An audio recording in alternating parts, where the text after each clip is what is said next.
Donc nous sommes avec Galiane ce soir sur l'antenne d'IDFM en direct dans les studios d'IDFM avec Galiane qui a écrit, c'est pas un roman, ce sont des histoires au pluriel vraies, d'enfance au pluriel volées. Ça s'intitule Les enfants des ogres aux éditions du Dauphin. Galiane est née dans les années 70, elle a entrepris des études de médecine naturelle en 2012. C'est grâce à son désir de comprendre les rouages du corps et de l'esprit qu'elle a pu surmonter l'épreuve appelée en termes médicaux la mémoire traumatique. Grâce à l'écriture de ce livre et à son désir de s'investir activement dans la vie, Galiane a retrouvé le goût de vivre. Elle est en face devant moi dans les studios. Bonsoir Galiane. Bonsoir Joël. Voilà, donc c'est un livre assez important. Je pense qu'on en parle un peu plus maintenant, mais qu'on n'abordait pas trop ce sujet avant. Il y a des statistiques dans votre livre que je vais essayer de donner tout de suite. Elles sont assez impressionnantes. Il faut que je les retrouve. Donc, ce sont des statistiques que j'ai trouvées donc, sur le site internet du docteur Salmona, qui donc, s'appelle mémoiretraumatique.org et qui est donc une psychiatre qui s'est spécialisée dans la recherche sur les conséquences des violences sexuelles sur mineurs. Donc les statistiques, 90% des drogués ont subi des abus sexuels, 10% seulement de viols font objet de plaintes, 3% en jugement et 1 seul % de condamnés. Donc c'est quand même des sacrées statistiques, tout en sachant qu'on ne sait pas exactement combien il y a eu de viols. On parle d'inceste ou de viols d'enfants ou de... On ne peut pas le savoir. Parce que là, on parle de gens qui ont effectivement porté plainte. Mais dans la loi du silence, il y a encore beaucoup de gens qui n'en parleront jamais. Alors, c'est quoi d'être un enfant des ogres ? Alors, être un enfant des ogres, c'est différent, je pense, pour chacun des enfants. C'est un enfant qui a vécu très jeune une relation physique avec un adulte de son entourage, un adulte qui était son proche, qui était son ami, ou en tout cas qui dans sa vie était quelqu'un d'important et qui s'était positionné au départ comme bienveillant. Voilà, donc un enfant des ogres, ça peut être un garçon comme Ange, un des personnages du livre, qui a eu une relation avec son père.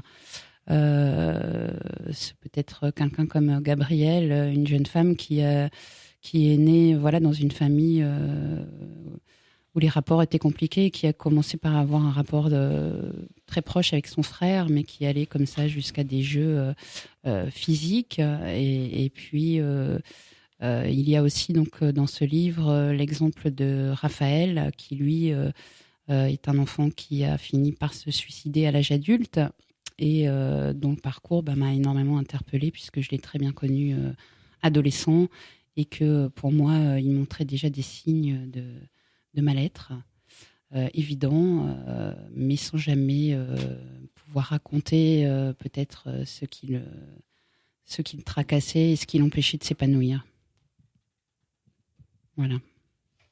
D'accord, alors vous vous reconnaissez en général en tant qu'enfant des ogres, même si vous ne savez pas tellement que vous êtes une enfant des ogres, il semblerait qu'ils se reconnaissent entre eux sans même savoir déjà au départ qu'ils en sont. Oui. C'est-à-dire que vous n'avez pas que autour de vous, vous avez beaucoup d'enfants des ogres, comme si c'était des affinités. Tout à fait. Alors en fait, cette remarque était partie d'une remarque que Ange m'avait faite, où il m'expliquait qu'il avait été très ami pendant 4 ans avec... il avait 3 amis très proches avec qui il sortait beaucoup, etc. Et puis c'est 4 ans plus tard, au fil de leur amitié, qu'un soir, en fait, ils ont tous découvert qu'ils avaient eu comme ça des relations avec des gens de leur entourage, leurs parents ou des gens très proches. Et il m'avait dit comme ça, mais peut-être qu'on se reconnaît entre nous. Et donc ça, c'est quelque chose que je suppose. Évidemment, ce n'est pas du tout prouvé, mais il est clair que depuis que je me suis lancée dans ce sujet, que j'ai rédigé ce livre, et tout au long de la rédaction de ce livre, qui a pris un peu de temps, il se trouve que dans ma vie de tous les jours, je n'ai pas arrêté de faire face à des gens qui me faisaient des confidences de ce type. Alors, il est vrai qu'en même temps, j'ai entrepris des études de médecine naturelle, donc je suis parfois un peu dans la position du thérapeute sans l'être professionnellement, mais en tout cas, voilà, avec mon entourage. Donc, peut-être que je dégage aussi, voilà, quelque chose qui pousse à la confidence, mais c'est vrai que je suis assez étonnée, car parfois, les gens viennent me parler de ces sujets-là, alors que je n'ai pas du tout moi-même abordé le sujet. Je ne parle pas forcément du livre en société. Voilà, je l'ai écrit sous un pseudonyme et je ne l'affiche pas en fait tout le temps dans ma vie de tous les jours. Mais il est vrai que voilà, ce sont des sujets. Alors c'est vrai qu'on en parle aussi beaucoup plus aujourd'hui dans les médias et je pense qu'il y a un mouvement de libération de la parole des gens parce qu'on a enfin montré que déjà le secret en soi, que ce soit un secret de ce type ou d'autres secrets qu'on cultive dans les familles. Peuvent générer de la souffrance, des maladies. Mmh. Donc, les enfants des ogres semblent se reconnaître entre eux, qui s'assemblent se ressemblent. Alors, vous avez contacté la maman de Raphaël, hein, et vous dites dans votre livre comment parler de lui, c'est-à-dire de Raphaël, hein, sans ternir l'image qu'elle en avait, cette femme. Hein. C'est quand même ce livre, c'est un peu comme une lettre que vous adressez à la mère de Raphaël. Tout à fait, oui. Oui.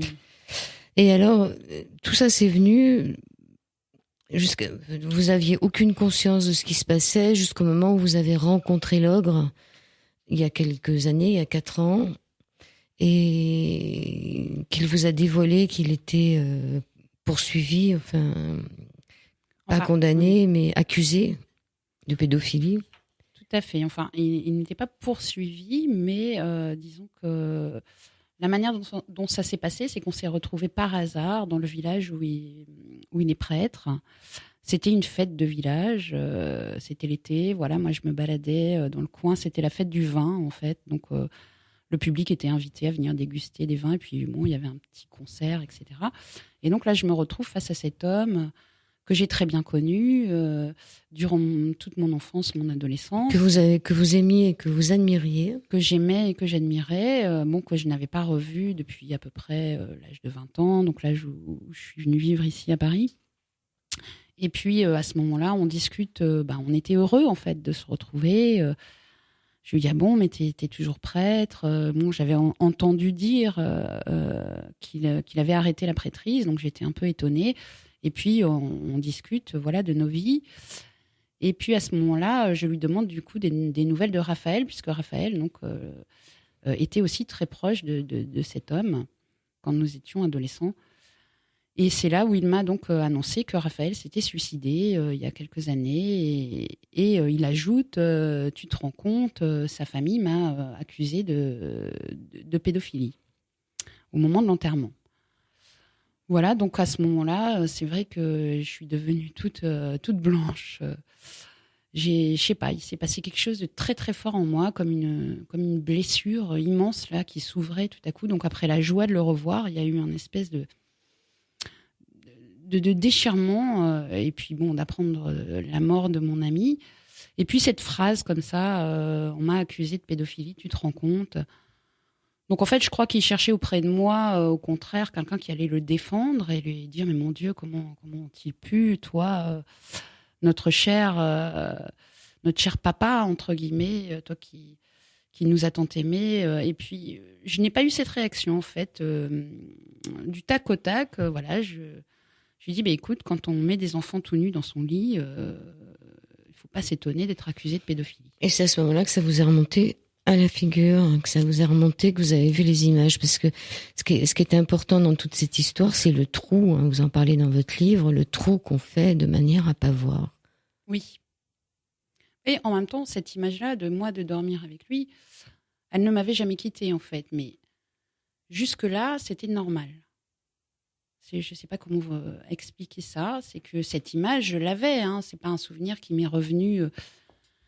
Mais je pouvais même en parler, mais pour moi, c'était normal, c'était c'est comme dit Ange vis-à-vis de son père. Quand on est enfant, qu'on dort avec son papa, qui joue avec nous et tout, on n'a pas la conscience du bien et du mal. Donc, ce que fait notre parent, c'est normal. C'est quand on grandit que la société nous explique que non, ce sont des choses qui ne se font pas et que même ça peut faire du mal à l'enfant. C'est là qu'on commence à se dire « Ah, mais donc cette personne m'a fait quelque chose qui est interdit. » Et donc, voilà, c'est là où en fait le doute arrive. Et moi, c'est à ce moment-là, oui, quand il m'a dit ça et qu'il a employé ce mot de pédophilie, alors que moi-même, je ne l'utilise quasiment pas dans le livre. Je ne sais pas si vous avez remarqué. Non, c'est un livre très propre. Hein. Il n'y a pas tout ça. En tout cas, pour C'était Ange, il y a quand même son témoignage. Non, c'était Gabriel, lui, qui entendait le bruit particulier de la ceinture. Là. Voilà, tout à fait. Ça, c'est un des seuls passages du livre où on peut un peu frémir. Alors là, on est vraiment dans le phénomène de mémoire traumatique, comme le décrit donc toujours le docteur Salmona, c'est-à-dire qu'on peut occulter vraiment des choses, vraiment les occulter, c'est-à-dire que le souvenir a disparu, et puis ça va être un son, un événement, une situation qui va faire ressurgir ce souvenir. Donc c'est le cas de Gabriel, avec le bruit de ceinture comme ça de son père. Et donc là, vraiment, le bruit du ceinturon qui tombe par terre. On s'imagine ce qui se passe après. Mais c'est pas pour le frapper. Hein. Non. C'est pas pour le frapper. Quoique ça peut aussi faire beaucoup plus mal. Mais voilà. Et donc là, c'est vrai que le souvenir devient traumatisant. Il remonte comme ça. Il peut vraiment laisser la personne dans un état de mal-être et de dépression gravissime. Donc Gabriel ne voit plus ses parents parce que je pense que sa mère elle a pas voulu accepter. Il y a le déni aussi des parents et il se demande ce qu'est devenu son frère, si son frère est devenu un ogre, parce que l'importance quand on est un enfant des ogres, c'est que quelquefois on devient un ogre soi-même. Alors oui, c'est aussi une question qui est posée dans le livre. Alors statistiquement, voilà, je me souviens plus des chiffres exacts, mais c'est vrai qu'il y a énormément d'enfants qui ont été abusés. Qui vont aussi prendre ce chemin-là, évidemment, s'ils ne sont pas pris en charge et aidés. Donc, on peut se poser la question de ce qu'on pourrait faire déjà. Donc, c'est comme la fessée. J'en ai reçu, ça m'a pas fait mourir. Hein, c'est comme la fessée. On peut considérer qu'il y a quand même, c'est de la violence quand même, la fessée. Hein. Bien sûr, mais du coup, on le dit aussi simplement si on parle pas de violence sexuelle, mais de violence tout court. Effectivement, les gens qui ont subi de la violence vont avoir certainement le réflexe d'en refaire subir, sauf s'ils apprennent à réfléchir à ce qui s'est passé et qu'ils apprennent à choisir une autre voie, en fait. Il est clair qu'on est souvent... c'est difficile de donner de l'amour quand on n'en a pas reçu. Alors, dans votre livre, il y a plein de questions qui se posent. Souvent, quand la victime parle, on dit que c'est une victime consentante puisqu'elle n'a rien dit, donc c'est qu'elle était consentante. Tout à fait. Alors je pense effectivement que c'est un des premiers problèmes de la société, c'est que c'est quand même assez récent que finalement l'inceste soit interdit ou les relations sexuelles sur les mineurs. Qu'il soit mis dans les lois, oui. Que ce soit mis dans les lois, oui. Et du coup on peut penser que ça fait des siècles et des siècles que c'est une pratique finalement qui paraissait normale aux yeux des gens. Et d'ailleurs, on trouve encore aujourd'hui des gens d'une ancienne génération ou même des gens, on va dire, qui se disent plus libertins, qui sont encore pour ces pratiques, qui n'ont pas accepté finalement le diagnostic d'une société. Une société a décidé. Au fur et à mesure de la recherche, je pense que la psychologie et la psychiatrie de l'enfant a fait énormément évoluer les droits de l'enfant. C'est très bien. Mais voilà, on a mis du temps finalement à se dire l'enfant n'est pas un objet, il n'est pas un objet de plaisir, et finalement à montrer, grâce à tous ces chercheurs, que ce n'était pas équilibrant pour lui d'avoir des relations faut pas tomber dans l'extrême non plus, parce que maintenant on peut même pas mettre la main sur la tête d'un enfant alors qu'il en a besoin qu'on le touche quand même quelque part. Tout à fait. Donc on tombe dans un autre travers qui est pas mieux. C'est bien quand un gamin va pas, de pouvoir le prendre par l'épaule, lui dire de le consoler. On peut plus toucher un enfant, donc ça devient aussi dramatique dans l'autre sens. Bien sûr, mais parce que comme toujours, si vous voulez, bon, déjà c'est difficile de légiférer sur les questions humaines. Mmh. C'est extrêmement compliqué et du coup, on tombe parfois dans des excès. Je suis entièrement d'accord avec vous, mais et je crois que la méthode, de toute façon, ce n'est pas en passant par la punition ou l'interdiction de tout. C'est plutôt en levant les tabous et en permettant aux enfants de s'exprimer, de pouvoir dire ce qui les dérange finalement. Donc c'est plus par l'éducation, je pense qu'on arrivera à vaincre ces tabous. C'est-à-dire, voilà, de pouvoir en parler à l'école, de pouvoir... Alors, Mais moi, je me souviens dans les années 60, même avant, quand j'étais toute petite, on nous parlait déjà des messieurs qui étaient à la sortie des écoles, qu'il fallait pas les suivre. On était déjà au courant, je veux dire. Les gens justement, on imagine toujours le pédophile, c'est un monstre, il paraît débile, il est à la sortie de l'école, il regarde les enfants. Mais c'est pas. Mais c'est si on doit vraiment parler aux enfants, il faut parler aux enfants de leurs parents, de leurs oncles, des oui, amis parce des que parents. c'est souvent dans la famille que ça se passe. Le frère, le cousin, l'oncle, le père. Ou la personne qu'on admire, justement, dans le cercle de sport ou de loisirs. Enfin, il n'y a pas d'activité. Donc, du coup, voilà, je pense que. Et c'est pareil dans les séries télé, si vous voulez. Moi, je suis effarée du nombre de séries où on cherche des serial killers. Le pédophile, c'est forcément le type qui prend des enfants, qui les cache dans sa cave, qui les torture. Or, je pense que c'est des cas très exceptionnels, en fait. La vraie réalité, c'est que ça se passe dans le quotidien, d'une manière très discrète, dans des moments où l'enfant, voilà, est seul avec une personne de confiance. Et puis, finalement, voilà, on va... C'est vrai que ça pourrait être choquant qu'on dise à l'école, méfiez-vous de vos parents, mais c'est pas comme ça qu'il faudrait le dire non plus. Ben non, parce que le parent, il a quand même bien le droit de laver son gamin. Enfin bon, c'est compliqué.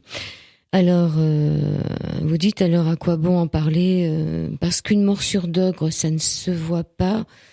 Ça ne se voit pas de l'extérieur, ça ne change en apparence rien. Alors les autres ne pourraient sûrement pas comprendre. C'est une morsure invisible, mais qui saigne à l'intérieur. Et malheureusement, il n'existe pas encore de remède à cette hémorragie, pas de traitement. Alors à quoi bon en parler ? À quoi bon se plaindre ? Comment prouver un dommage invisible ? Aucun juge ne l'aurait cru de toute façon. Et à qui d'ailleurs s'adresser pour demander réparation ? N'est-ce pas la loi elle-même, la société qui a créé les ogres en interdisant aux hommes de croquer leurs enfants ? On dit que dans d'autres sociétés, d'autres peuples, d'autres époques, les pères enseignaient la sexualité à leurs enfants. Quand j'entends ça, je me demande parfois si c'est si grave alors d'être fille ou fils d'ogre, si ça vaut la peine de s'alarmer au fond. Pourtant, je ne me suis toujours senti coupable, moi aussi, mais je ne sais pas de quoi exactement. Ce qui est intéressant aussi, c'est le fait que l'enfant, dès les premiers rapports, dès les premiers attouchements, il sait qu'il faut se taire et il sait qu'il est coupable. Ça doit remonter à la nuit des temps. Oui, tout à fait. Alors, l'origine de sa culpabilité, voilà, c'est un peu la grande question du livre, à savoir... est-ce qu'il se sent coupable ? Alors, c'est pareil, Muriel Salmona décrit bien le pédophile va être quelqu'un qui va utiliser certaines tactiques. Donc, soit il va culpabiliser directement l'enfant en lui disant, voilà, on fait quelque chose, il ne faut pas trop en parler, mais tu es responsable aussi parce que tu es d'accord. Donc, ça, c'est la configuration de Ange, en fait, avec son père qui lui dit, bon, ok, j'aurais peut-être pas dû faire ça, mais tu étais d'accord, donc on n'en parle pas. Donc, voilà, ce mot, tu étais d'accord, suffit totalement à culpabiliser l'enfant qui se dit, bah oui, c'est vrai, j'ai accepté. Alors qu'en réalité, un enfant n'est pas en mesure de dire non à un adulte. Mais voilà, c'est comme ça qu'il le ressent. Mais c'est-à-dire que c'est quelque chose qu'il connaît pas. Donc, dans la mesure où il connaît pas, il peut pas avoir de réponse. Exactement. Et puis, si l'enfant, ce qu'ils expliquent bien, c'est que si l'enfant est dépendant de l'adulte, psychiquement, il ne peut pas donc s'opposer. Hein, cet adulte-là, c'est celui qui est censé le protéger. Donc, comment... s'opposer à finalement un autre protecteur. Donc l'enfant va avec sa confiance. Et l'enfant même peut même trouver du plaisir en fait dans cette relation. Donc c'est encore plus culpabilisant quand il découvre que c'est une relation interdite et que c'est... Oui, il trouvait de l'amour. Donc, il trouvait de l'amour. Donc, voilà, c'est ce qu'on appelle, enfin, c'est ce que j'appelle dans le livre la dissonance cognitive. Hein. C'est j'ai fait quelque chose qui paraît mal, mais moi, j'y ai trouvé du bonheur. Donc, je suis nulle, voilà. Donc, il y a ça. Et puis après, moi, ça peut être aussi des tactiques employées comme des menaces, hein, tout simplement. Et vous dites, et même si dans ce milieu privilégié, j'ai connu le mensonge et la perversité, je n'ai jamais connu la faim, la maladie, la guerre, la torture. C'est énorme, non? Donc il faut toujours relativiser. On va faire juste une pause musicale.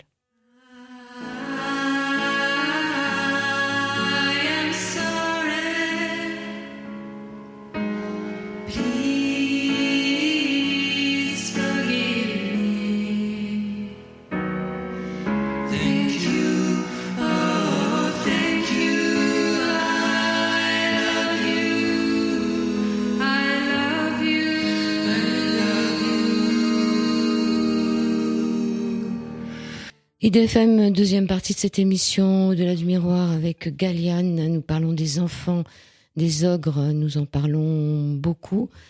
Et ces enfants des ogres, ça parle d'amour aussi, parce que finalement, le fait d'être repéré par cet ogre, c'est qu'on est aimable.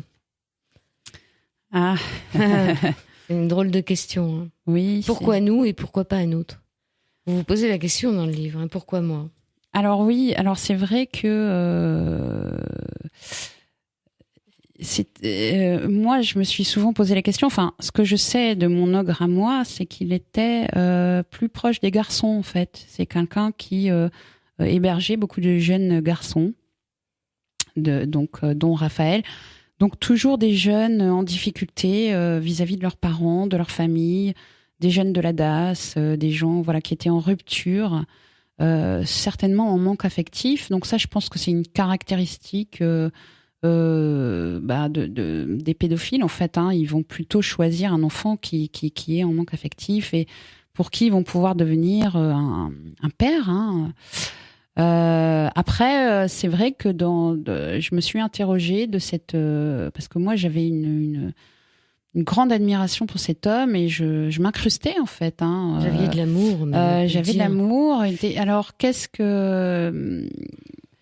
qui s'est passé entre lui et moi? Bon, ça, je le sais toujours pas en fait, puisque j'étais une des rares filles comme ça à être chez lui. Est-ce qu'il était touché parce que moi j'adorais Raphaël, son protégé, etc. Ou est-ce que c'est ma personnalité? Et c'est ce qui aussi me fait penser que peut-être moi je n'ai pas subi peut-être ce que d'autres jeunes ont subi puisque j'étais une fille et pas un garçon. Mais tout ça c'est très c'est très hypothétique. Je suis pas dans sa tête. Je ne saurais pas dire pourquoi il y a eu cette histoire. Vous avez quand même des images de dormir nu dans un lit avec lui. Voilà. Mais ça, vous l'aviez occulté. Vous trouviez que c'était normal. J'avais cette image, mais elle ne me paraissait pas anormale, puisque de toute façon, quand on allait chez lui, les autres le faisaient aussi. Si on était très nombreux, il y en a toujours un qui dormait dans son lit. Et c'était posé comme ça. C'était comme à la bonne franquette, quoi. La maison n'est pas assez grande. C'était chez les scouts. Et puis, préalablement, il y avait eu les scouts toutes petites. Donc c'était effectivement des choses qui ne me paraissaient pas si choquantes. Alors, sur la religion, vous dites mais je croyais en Dieu, je veux dire que je lui parlais. La religion, c'est facile de ne pas la respecter, mais oublier Dieu, c'est une autre histoire. Et un peu plus loin, on vous pose la question de savoir pourquoi vous avez fait baptiser seulement et communier peut-être votre enfant. Alors oui, donc c'est donc l'ogre qui a baptisé notre enfant. Donc comme je le dis dans le livre, je pense que d'une part, moi à cette époque-là, j'étais encore assez proche de la religion catholique, puisque j'ai été élevée dedans en fait depuis toujours. Hein. Et puis il y avait aussi le côté du fait que on a été des parents très jeunes, donc nos familles s'inquiétaient de savoir comment on allait élever cet enfant alors qu'on était un peu immature, etc. Du coup, c'était aussi une manière de rassurer tout le monde. Oui, nous allons donner une éducation religieuse à notre enfant. On fait les choses, voilà, comme il faut les faire. Donc, c'était un peu, voilà, aussi pour rassurer les familles. Et puis, par la suite, moi, je suis restée un petit moment dans la religion puisque j'ai été, en fait, salariée de l'Église catholique pendant de nombreuses années. J'ai été chanteuse à la chapelle du Père-Lachaise. Et donc, il y avait une partie de moi, oui, effectivement, qui était comme ça, très tournée vers le spirituel, on va dire.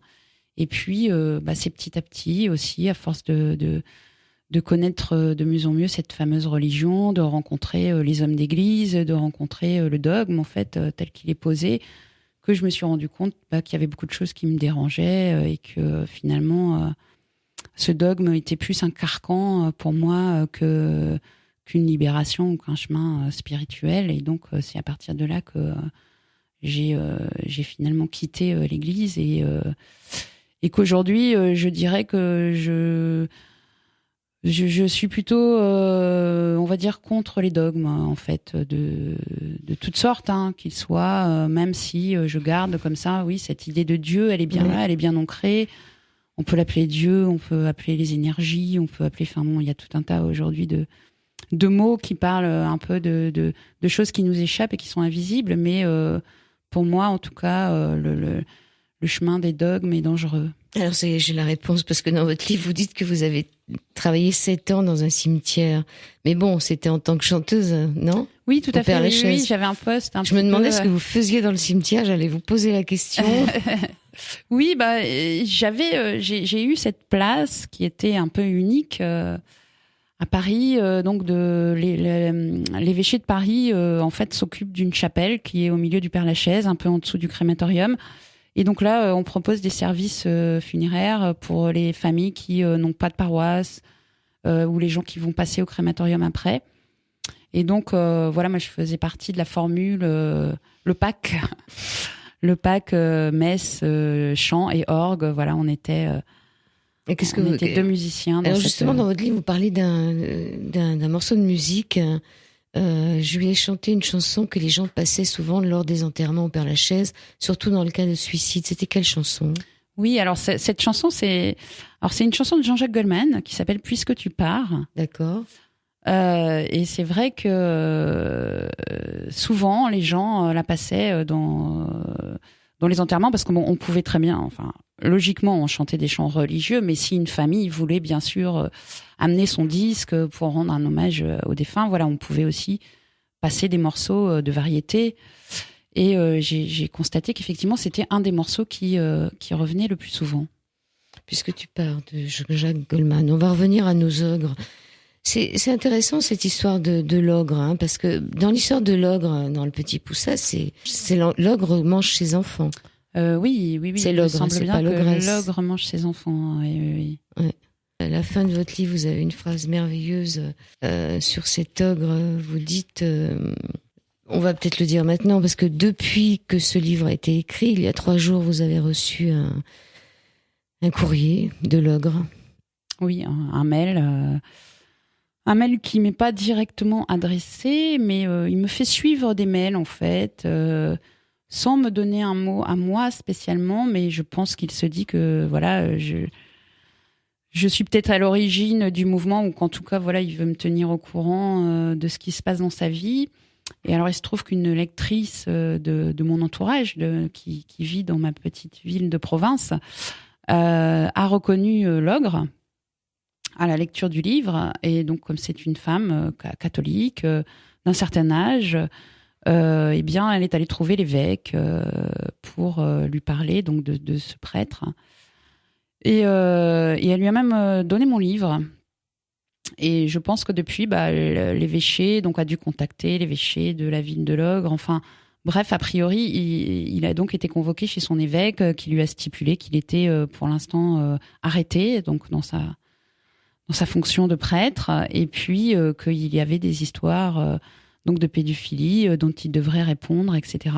Alors qu'il avait nié quand vous l'avez vu. Alors qu'il avait toujours nié jusque-là auprès de moi. Enfin, il a nié. Vous avez sans doute lu donc le mail que j'ai publié de lui, où il nie, enfin, je ne sais pas ce que vous en pensez vous, parce que c'était très difficile d'interpréter cette lettre. Moi, j'y voyais déjà des signes un peu d'aveu, mais bon, en tout cas, il essayait de nier et de me faire passer pour une affabulatrice. Enfin, il y a même des menaces de diffamation, etc.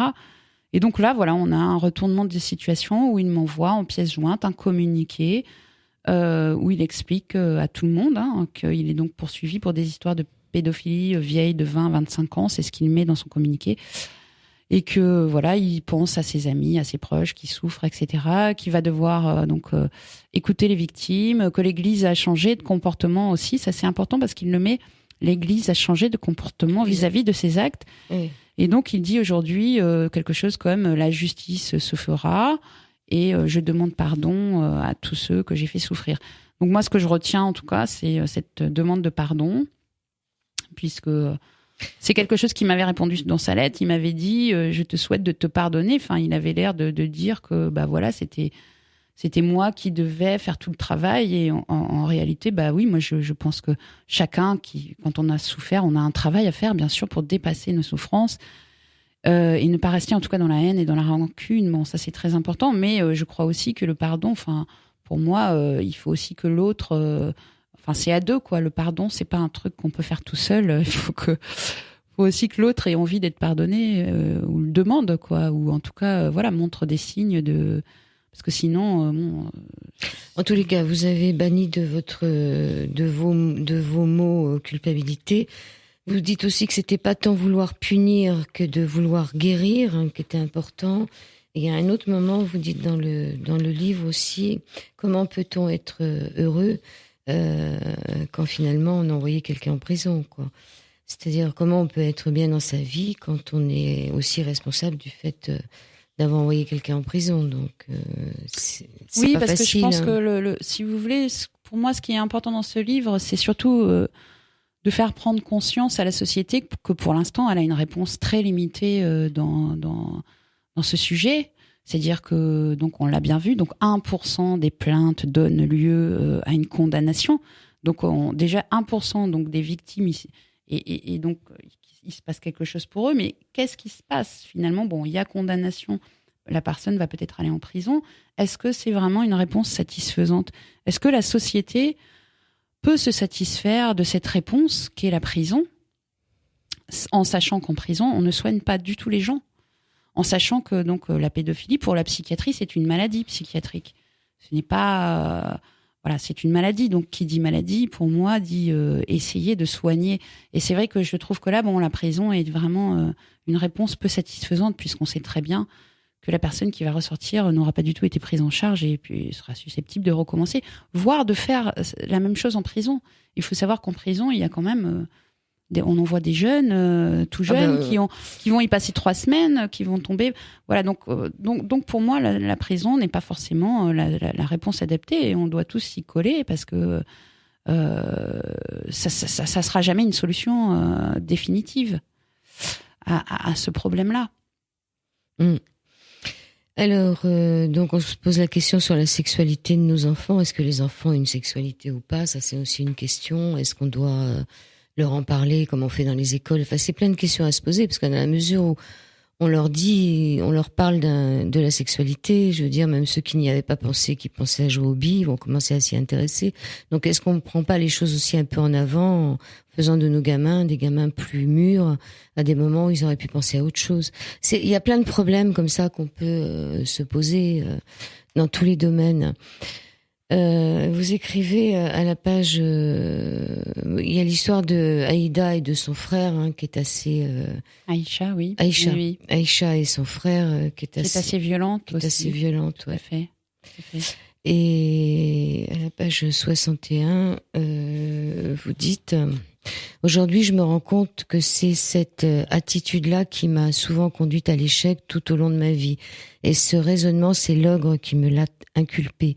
Il l'a gravé dans ma chair que je donne à qui veut, comme si c'était là que résidait la sainteté. C'est Raphaël qui parlait. donner sa vie, donner son corps à manger à ses amis et même à ses ennemis, comme ce Jésus qu'il fallait suivre à tout prix.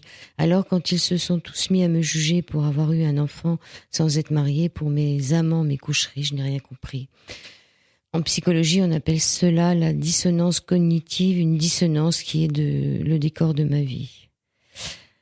Est-ce que c'est pour ça? C'était pas Raphaël, c'est de vous que vous parliez. Oui, là. oui, c'est tout à fait. C'est de moi. Est-ce que, parce que Raphaël c'était un garçon, donc est-ce que tous les enfants des ogres se noient dans cette dissonance? Et vous vous posez aussi une question, est-ce que tous les enfants des ogres sont dans la colère, hein, il y a cette espèce de colère qui est là? Vous dites qu'il y en a beaucoup qui tombent dans les médicaments, la drogue, l'alcool. Oui, en fait, ça c'est quelque chose que moi j'ai déduit en fait de tous ces témoignages, de tous ces gens. En fait, ce que j'avais constaté dans mon entourage et donc en parlant de tous ces enfants des ogres, c'est qu'il y avait presque systématiquement des gens qui avaient pensé se suicider un jour. Il y avait des cas de gens qui vont plutôt aller vers, par exemple, l'anorexie ou des problèmes de comportement alimentaire. Et c'est souvent les femmes, enfin de celles que j'ai rencontrées. Et puis sinon, effectivement, on va avoir soit des comportements à risque, de la dépendance, donc comme Raphaël à l'alcool, Ange qui a pris de l'héroïne, etc. Mais on parle aussi de conséquences psychotraumatiques sur des problèmes de par exemple de sexualité à risque, comme on dit. Donc voilà, des jeunes femmes qu'on va juger provocatrices, qui s'habillent un peu comme ceci ou comme cela, ou qui vont suivre n'importe quel homme, n'importe où. Donc ça, moi j'en rencontre maintenant quelques fois et tout de suite, je me sens interpellée par une jeune fille de 20 ans qui va raconter facilement ses coucheries, etc. Et ça m'est arrivé de dire, voilà, d'essayer d'aller un peu plus loin et de me rendre compte qu'effectivement, la fille avait vécu l'inceste. Et voilà, donc il y a ça. Ou alors ça peut être tout le contraire, c'est-à-dire une personne qui ne pourra plus avoir du tout de relations sexuelles, même avec une personne pour qui elle a de l'amour, du respect, de la tendresse. Donc on voit que voilà, il y a différents types de comportements, mais que finalement tous ces comportements peuvent être la conséquence de la même chose, et que là aussi la société, pour moi, me paraît souvent cruelle parce qu'elle dit bien bon, ces enfants sont des victimes, il faut les aider, mais finalement quand on voit les manifestations des signes de leur souffrance, comme se droguer par exemple, eh bien souvent les gens sont très durs. Sont très jugeants envers les drogués, les alcooliques. On va dire oui, mais c'est sa faute, il se laisse aller, etc.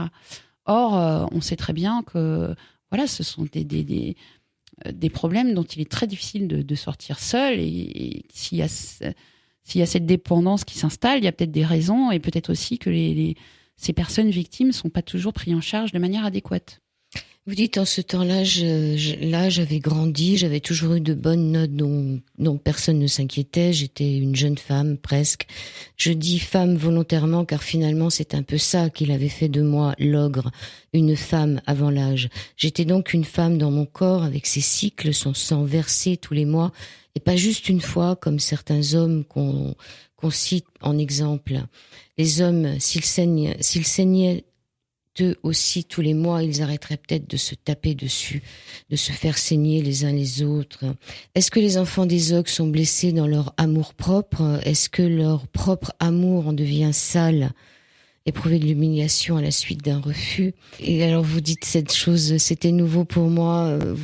Quand vous dites il m'a regardé, s'est approché et a déclaré fougueusement que c'était moi la mère de ses futurs enfants.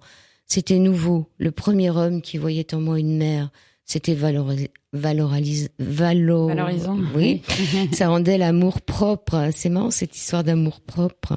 Oui. Alors c'est un petit peu un jeu de mots, mais c'est vrai que on constate qu'effectivement que tous ces enfants se sentent coupables et finissent par ne pas s'aimer. En fait, ils ne s'aiment pas eux-mêmes. Et l'amour, seulement pas. L'amour, c'est sale. C'est bien ça, l'amour propre. C'est quand même d'avoir, c'est pas de s'adorer ou de s'aduler ou d'avoir la grosse tête, mais quand même, voilà, il y a pour être bien, je pense, dans la vie, il faut quand même s'apprécier à sa juste valeur, en ayant bon conscience aussi de ses défauts, mais s'aimer, quoi. Voilà. Et à partir du moment où on peut s'aimer soi-même, on va pouvoir vivre des relations avec les autres qui sont dans le respect, voilà. Et malheureusement, ces enfants des ogres, ils ont été croqués, bouffés. Donc, ils savent plus trop mettre de limites et ils vont systématiquement, être dans des relations comme ça destructrices. Soit ils vont à nouveau se faire recroquer, soit ils vont au contraire ne plus pouvoir avoir de relations parce qu'ils auront peur d'aimer ou de pas être aimables, tout simplement. On va écouter un tout petit peu de Jean-Jacques Goldman. Puisque tu pars.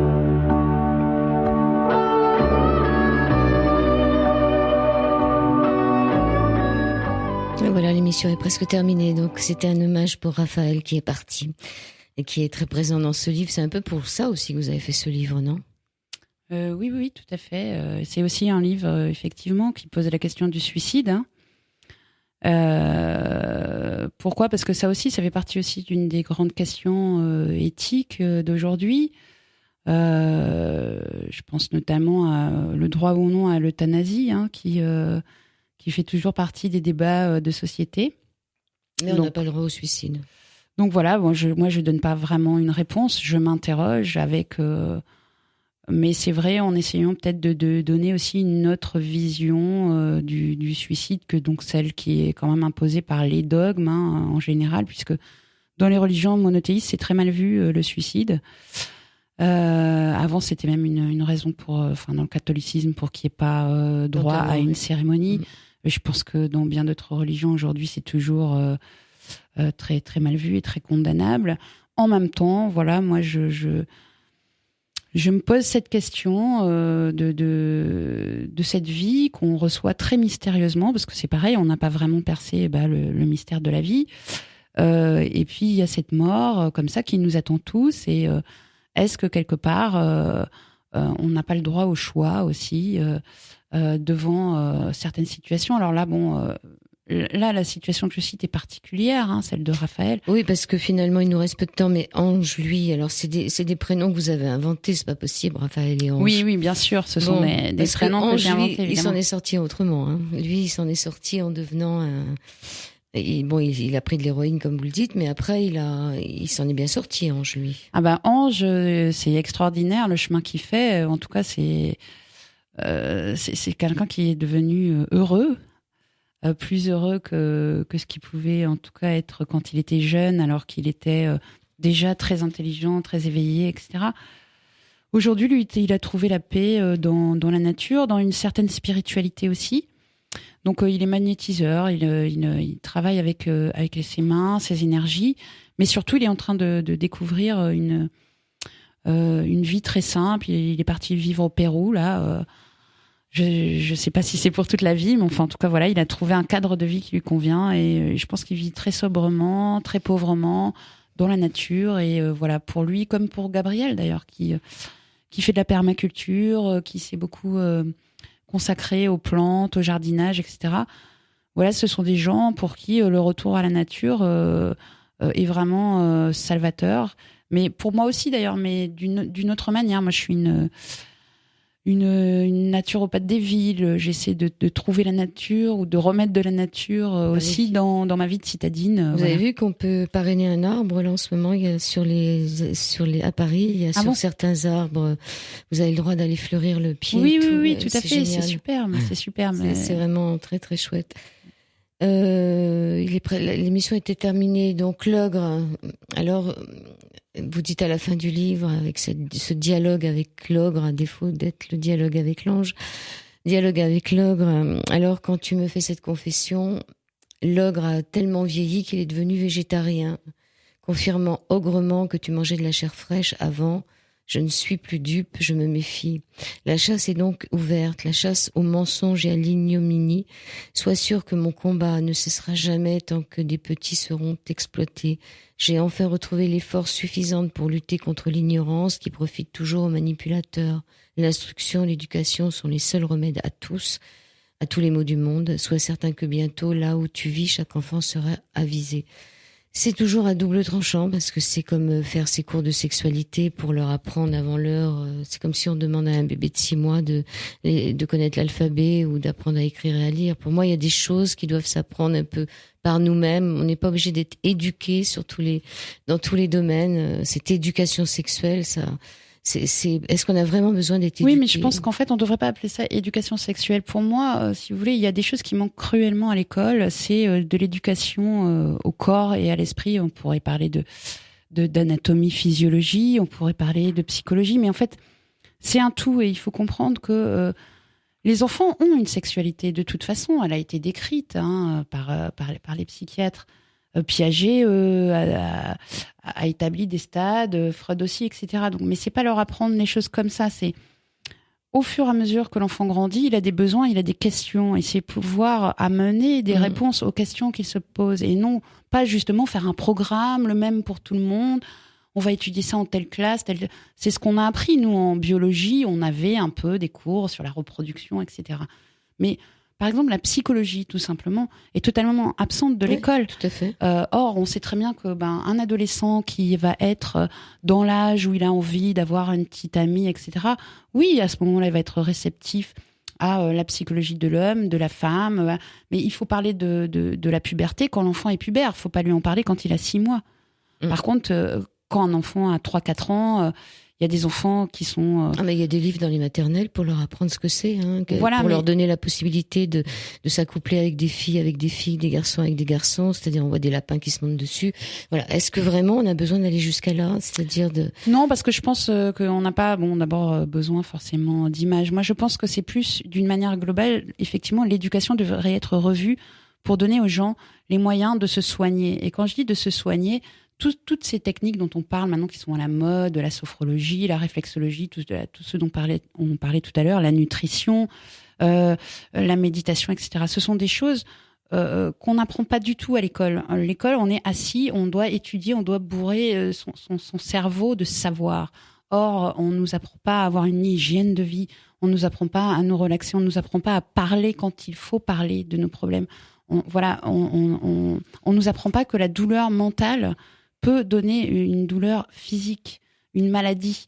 Et on aurait belle à pouvoir faire des choses comme ça à l'école, des ateliers aussi d'expression, et qu'elles soient verbales ou corporelles. On sait très bien, par exemple, qu'en cas de viol ou en cas d'anorexie, les meilleures thérapies, c'est des thérapies corporelles, où on va bouger son corps, où on va se le réapproprier. Donc tout ça n'est pas présent à l'école, et c'est bien dommage, puisque ce sont des outils de guérison, que ce soit donc pour des cas de violence sexuelle, mais de violence tout court, ou d'autres traumatismes qu'on peut vivre, qu'on va tous vivre dans nos enfances, parce qu'on va tous en avoir un jour ou l'autre. Alors vous étiez surinvesti dans des études intellectuelles dans lesquelles vous étiez engouffré. C'était une façon de changer l'image déplorable que vous aviez de vous-même, de prouver au monde que vous n'étiez pas une séductrice, mais un esprit pensant, intelligent. Vous écrivez, je voulais n'être plus que la pensée pure, réduire au néant ce corps qui me dérangeait, me parler par brides de souvenirs angoissants, flous, tronqués et choquants. Quelque part, il y avait une façon d'oublier le corps, de vouloir oublier son corps et d'être un pur esprit. Qu'est-ce que vous pourriez dire pour terminer l'émission ? Je voudrais dire que ce livre, j'ai déjà des retours de personnes qui sont touchées parce qu'elles ont vécu cela. Donc c'est vraiment ce qui m'importe, qu'ils puissent permettre aux gens de se libérer, en fait. Donc et ce que je voudrais vraiment conseiller à toute personne qui est en souffrance, c'est de ne surtout pas rester seule, d'essayer de trouver des endroits, des modes d'expression, des modes de thérapie, mais que ce soit des thérapies traditionnelles, comme de s'adonner à un art, d'écrire, en même temps, de faire de la musique. Mais en même temps, vous dites que les enfants qui ont subi des abus ne veulent pas dire leurs secrets parce que c'est une double humiliation. C'est-à-dire que le fait de le dire aussi, ils se sont humiliés une deuxième fois. C'est comme si le viol avait lieu une deuxième fois. Ça dépend s'ils sont hein. entendus. C'est-à-dire, voilà. Alors après, on peut le dire différemment. On peut le dire dans un dessin, on peut le dire dans un écrit, dans une chanson, mais je pense qu'aujourd'hui, la société est un peu plus prête à écouter. Il faut trouver la bonne personne, effectivement. Mais il faut la chercher. En tout cas, il faut se libérer. Et surtout, ne pas penser qu'on est nul, qu'on est moche, on n'est pas responsable de ce genre de choses que l'on a subies. On n'en est pas responsable et il faut cesser de se sentir coupable. Et la culpabilité, c'est vraiment quelque chose qui ronge et qui détruit. Et donc, dans tous les cas, voilà, il faut essayer d'aller de l'avant et de se reconstruire par tous les moyens possibles. Et effectivement, de pouvoir, en tout cas, si on a ce genre de secret, de pouvoir le confier d'une manière ou d'une autre. À un moment, vous vous posiez la question aussi de savoir qui mange qui. Si c'est l'ogre qui mange l'enfant ou si c'est l'enfant qui mange l'ogre. Pourquoi Mais bon, c'est dans le livre. Hein. Vous posiez la question de savoir qui mange qui. Non. C'est en fait, vous avez très bien retenu, mais c'est l'ogre qui dit ça. À la fin, qui mange qui ? C'est lui qui me dit ça. Oui. Parce qu'il me dit, on ne comprend pas très bien. En fait, c'est lui qui renverse la situation. Mais oui, parce que finalement, il est mangé aussi par son désir, c'est ça. Bon. Je ne sais pas ce qu'il entendait par là, mais. Donc, les enfants des ogres sont publiés aux éditions du Dauphin. Galiane, Galiane, et sinon, on peut vous retrouver. Alors, j'ai un Facebook, Galiane Auteur. Voilà, Galiane, où vous retrouverez toutes les informations. Si vous avez envie quand les enfants des ogres se reconnaissent entre eux, ils s'écoutent avec tendresse et se consolent un peu. Ils prennent conscience qu'ils ne sont pas les seuls, et bien que ce soit là une triste évidence, ils se sentent plus forts ensemble pour l'affronter. Voilà. Donc, si vous êtes un enfant des ogres, voilà, vous pouvez toujours aller voir Galiane Auteur sur Facebook. Tout à fait. Merci Galiane. Merci Joël. Merci beaucoup.